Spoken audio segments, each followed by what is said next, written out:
कि यहाँ पर वो सारी शर्तों को जो क्वालिफिकेशन मांगी गई है उसको पूरा करते हैं या नहीं करते हैं। अगर नहीं करते हैं तो वो लोग इसमें पात्र नहीं होंगे। ठीक है, चलिए आगे देख लेते हैं। यहाँ पर जो एलिजिबिलिटी यहाँ पर ये सारी चीजें दी गई है, वही सब कुछ दिया गया है कि आपको फॉर्म फिल करना है।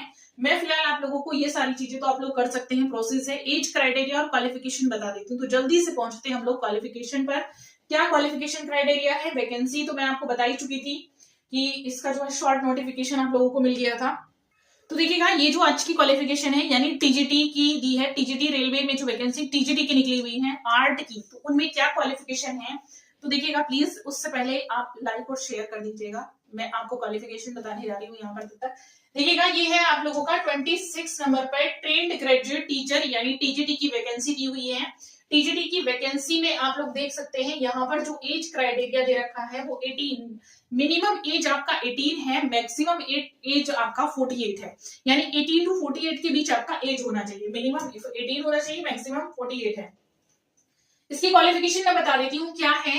MA degree in drawing and painting fine art from रिकराइंग यूनिवर्सिटी, यानी जिन्होंने एमए कर रखा है वो भी इसमें एलिजिबल हैं। जिन्होंने ड्राइंग एंड पेंटिंग से एमए कर रखा है, तो ड्राइंग एंड पेंटिंग से एमए करने वालों के लिए गुड न्यूज है।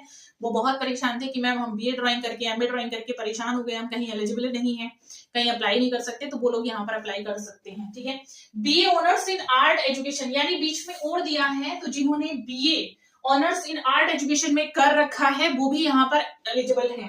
Second class bachelor degree with drawing and painting जिन्होंने कर रखा है वो भी यहाँ पर एलिजिबल है। Fine arts with minimum 2 years, और इसके अलावा फाइन आर्ट्स से 2 साल का मिनिमम डिप्लोमा जिनके पास है, यानी जिन्होंने बीएफए कर रखा है। या जैसे मेरे पास बहुत सारे ऐसे कॉल्स आते हैं जो ये कहते हैं कि मैम हमने इंजीनियरिंग डिग्री कर रखी है, वहां से हम लोगों ने 2 साल का डिप्लोमा ले लिया है, हम एलिजिबल है या नहीं है, वो सब इसमें एलिजिबल है, आप लोग देख सकते हैं।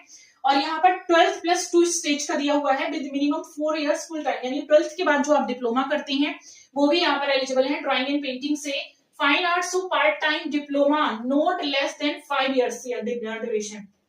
एक चीज और दी है इन्होंने यहाँ से, यानी 12th वाला जो डिप्लोमा है यहाँ पे 12th यानी +2 स्टेज वाला 12th के बाद जो लोग करते हैं, जैसे कि मैं बोलूं यहाँ पर जिन्होंने बीएफए कर रखा है, ठीक है, तो fine arts part time diploma of not less than 5 years duration, यानी 5 साल से कम नहीं होना चाहिए। अब कुछ यहाँ पर बोलेंगे बीएफए वाले की बीएफए 4 साल का ही होता है, तो वो यहाँ पर लिखा हुआ है minimum 4 years full time diploma, तो 4 इयर्स वाले एलिजिबल है। ठीक है, यहाँ पर दूसरा दिया है competency in teaching in English medium, ठीक है, यानी इंग्लिश मीडियम में आपका ये होना चाहिए। ठीक है, दूसरा दिया है desirable at least 2 years teachers training course from recognised institution और 2 years teaching experience in a recognised university